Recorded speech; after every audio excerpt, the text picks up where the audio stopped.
So, dungeons.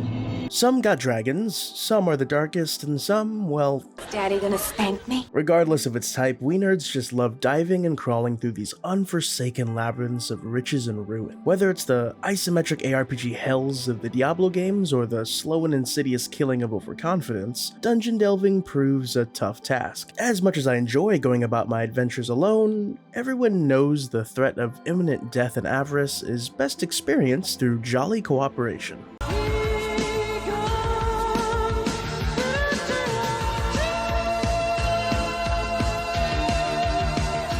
As much fun as online co-op games are, nothing could ever truly replace the olden days of sitting in the same couch as your friends while you guys try to play Lord of the Rings Return of the King on PS2 and, you're forced to pass the controller because you're blamed for tanking the level because you have pizza grease on your hands. I mean, come on, it was one time. Sorry about that. Anyways, I really enjoy it when games try to revive and keep alive the dying art of couch co-op split screen. More and more games are coming out without this feature with the advent of online gaming, but I truly appreciate the efforts of devs that try to keep it alive. So, if you're like me and are taking a break from your 20th unfinished Baldur's Gate 3 playthrough and want some fun dungeon crawling time with friends, boy, do I got two games for you. One where teamwork is everything. Another where teamwork goes to die.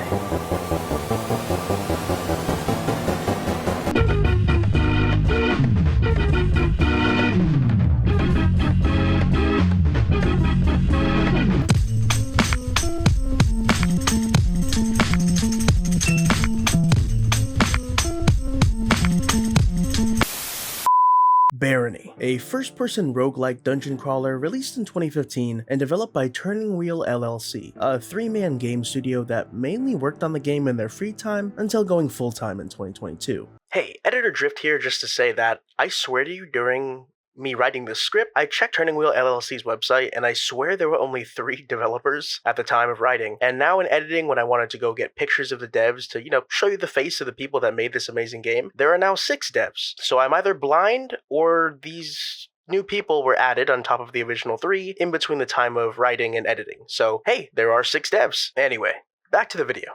This passion project is one of the best bang for your buck investments you'll make, I promise you. But first, what the hell is the game and how does it play? Well, as I said before, it's a first-person dungeon crawler where you alone, or up to 3 other adventurers, can slay and loot your way through deeper and deeper levels of dungeons, starting at level 1 until you reach the end at level 35.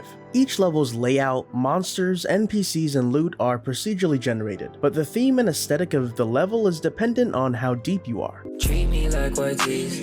You and your mates may start in a stereotypical stone-walled dungeon, but as you get deeper, you may find yourself in goblin-infested swamps or scarab-ridden sand tombs. You kill mobs for XP and loot items to get stronger, as the challenges you face will only be harder as you progress. If your team makes it to the end and slays the final boss, you win.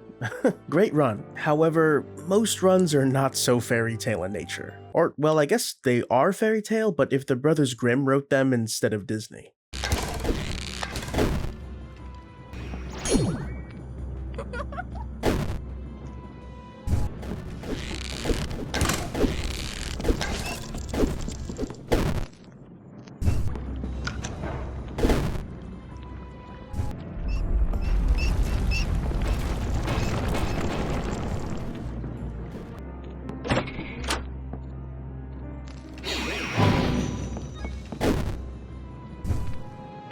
This and that.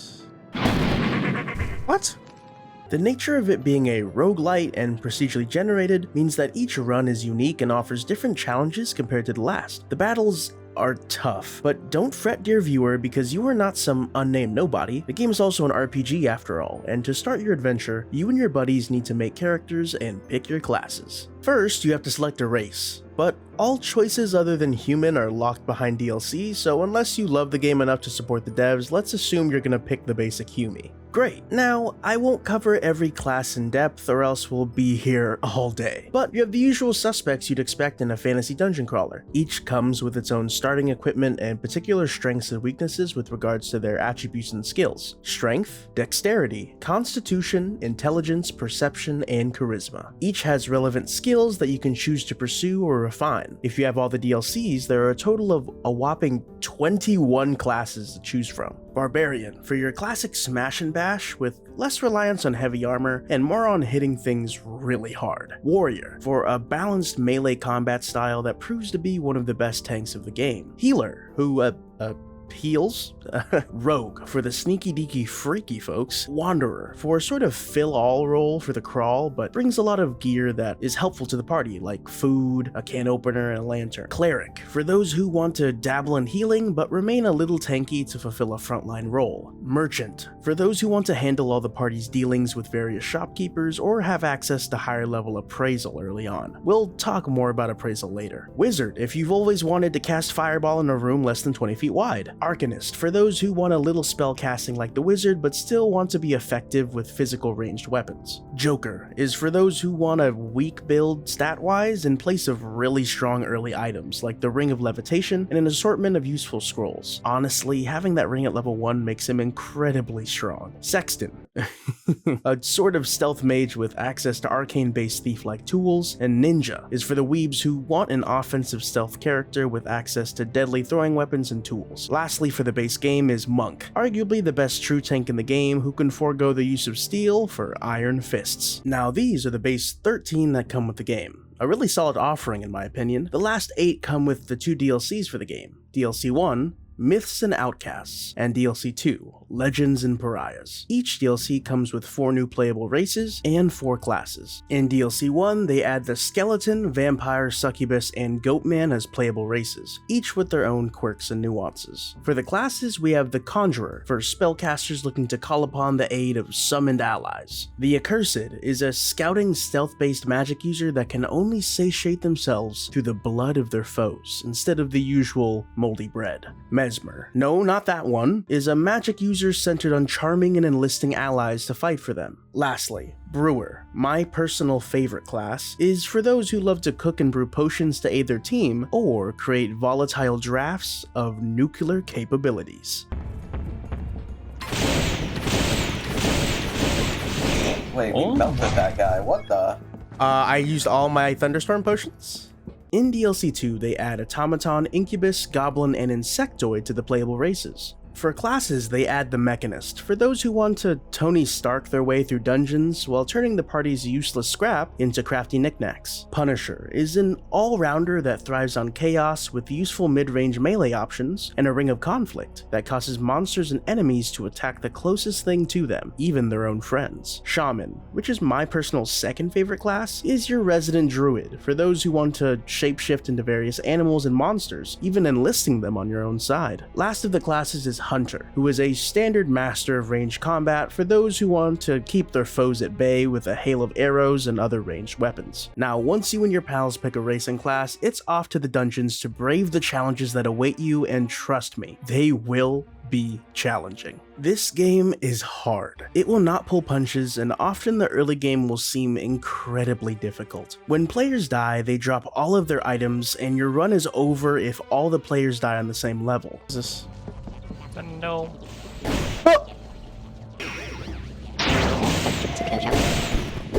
Oh, I'm dead. Luckily, you can respawn allies by getting to the exit of your current level and advancing deeper, but your party will come back with half HP and most of their stuff gone unless you were nice enough to take their belongings with you. Django can push the boulders. Oh my god! Oh! Can someone pick up my stuff? I got you, I picked it up. Alright, here you go, Eric. Got me. There we go. There's also a chance for a Minotaur to spawn, marked by his symbol when you enter the level. This means that instead of being able to take your time through a level and gather XP and loot at your own pace, this over-leveled monster will come out and party wipe you if you take too long. XP and items are the main draw of your power for your party, so having an asshole like him rush your squad through early levels can really hurt your team's power creep. However, I think if you and your party are smart, the mid-game and especially the late game, you all will feel like gods. There are no fair fights, so use all the tools to your advantage and abuse your strengths while protecting your weaknesses. Speaking of weaknesses, don't worry too much if you have crap levels in certain skills, like sword fighting, casting, or swimming. This game also operates on the Skyrim school of build crafting. Do you want to become better at casting? Cast more. Do you want to get better at blocking? block more. Obviously, each racing class has certain expertise and various skills in the game, but don't think you're perma-locked to a specific playstyle out the gate. However, low-level casters will straight up fizzle out and fail spells at times, and low-level swordsmen would be more effective hitting a creature with a stick. You will suck, but in due time, you may become a legend of that particular skill. Literally, getting level 100 in a skill brings it to legendary status, and you get a huge buff or perk that can really make a run. For example, legendary casters get to cast the low-level damage spell Force Bolt for free at the cost of no mana. Or if you gain legendary swimming, you now walk on water and lava, living out your true Jesus Christ cleric cosplay. All others I'll leave for you and your friends to discover. Like any good dungeon, the game is also filled with many secrets, hidden passageways, and crazy loot that can turn the tide. However, you can't just blindly use everything you pick up in this game unless you want to run the risk of using a cursed item. Anything you and your friends pick up will be labeled as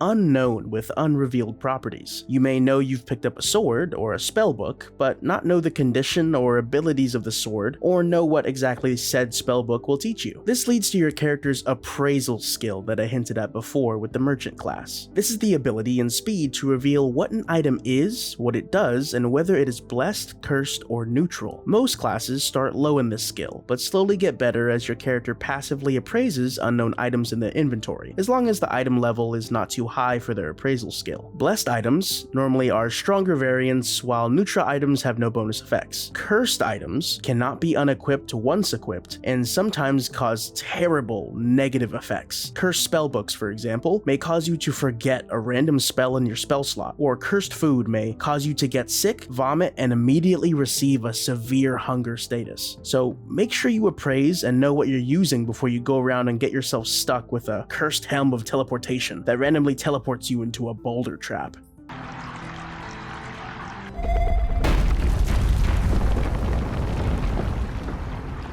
The game is really easy in terms of controls and gameplay loop, but offers one of the most in-depth and fun build crafting designs I've ever encountered in a game this size and for this price. I would cover more, but I think a lot of the fun is discovering the various secrets, Easter eggs, amazing builds, and cool experiences for yourself. Even better, if some aspects of the game like losing loot on death, the hunger system, or the frickin' Minotaur are too much for you and your friends, there are settings to turn these off if you want to tone it down for how punishing the game is. So the game is accommodating for those who aren't down for those punishing aspects. As a whole, with a beautiful pixel/voxel-based fantasy aesthetic and great gameplay design that fuels creativity and rewarding challenges, I truly hope you give this game a shot. So if you're interested in the game, pick it up for yourself on Steam, GOG, Epic Games, and play online with your friends. Or get it on your handy-dandy Switch and get the true split-screen couch co-op experience and relive the times of days long gone.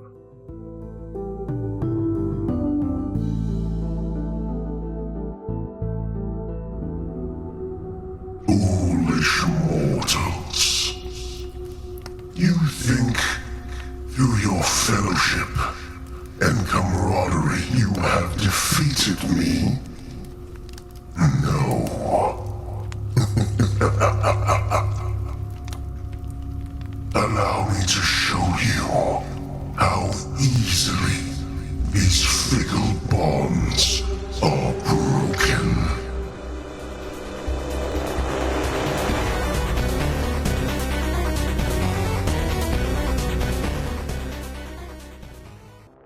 Crawl, an asymmetric, pixel-based dungeon party brawler released in 2014 in early access on Steam and fully released in 2017. Developed by Powerhoof, a two-man dev team from Melbourne, Australia, Crawl puts a twist on the usual antics of delving into the deep with your friends. You see, this time, instead of working together with 3 other friends to fight off evil, what if your 3 other friends were the evil? Sporting a beyond gorgeous pixel arcade cabinet inspired UI and art style, one of the 4 players must brave through the dungeons as the other players do everything in their power to kill them. Whether that be through piloting devilish creatures from beyond the veil, or poltergeisting various traps and hazards, this is the game that spits in the face of All for One. To play, one must insert a coin and put in the classic 3-letter initials to mark their player. Once in, select the loadout for your monsters and ready up. The objective of the game is to be the first player of the 4 to beat the final boss of your dungeon. This is achieved by being the player who is currently the dungeon crawler, or the one everyone is ganging up on. How is it selected? Once you start the game, all 4 players duel to the death to see who is the last one standing. The survivor is the first to helm the human. The other 3 players revive as evil ghosts and are sent to claim their souls back and stop the current human from killing the boss.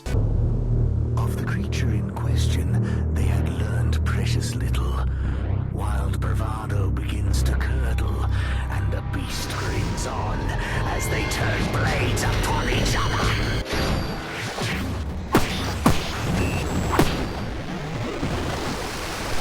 What nameless horrors would follow?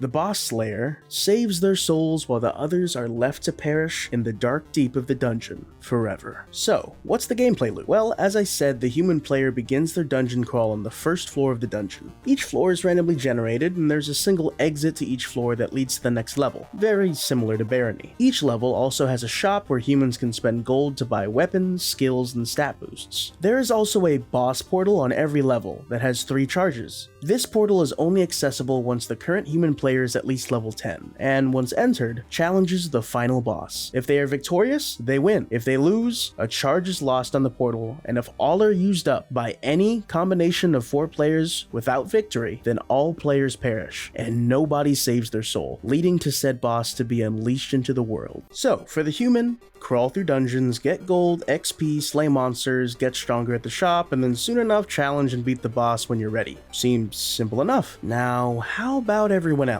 Well, most of the time other players are ghosts on the screen, being able to take control of inanimate objects or traps and try to kill the current human. However, most rooms have these demonic summoning circles on the floor, and when the human enters a room with them, they are locked in and cannot leave until they kill all the monsters. From here, the monster players can summon one of the 3 monsters in their loadout in a set order and use them to fight the human player. Early on, the monsters you summon are not very strong, but if the monsters work well together or eventually wear down the human player's HP over a few fights, they can finally slay them. But what happens when a monster player kills the human? The monster player that dealt the killing blow takes back their soul, and now they become the human. So the game becomes a sort of enemy of my enemy is my friend situation, where the monsters work together to stop the player, but they also don't want to let other monsters become human, or else they may have a chance to get stronger and defeat the boss. This dynamic is so fun and a blast in couch co-op. But Drift, what if I'm super unlucky and never get the last hit and get stuck as a monster all the time? That sounds like no fun.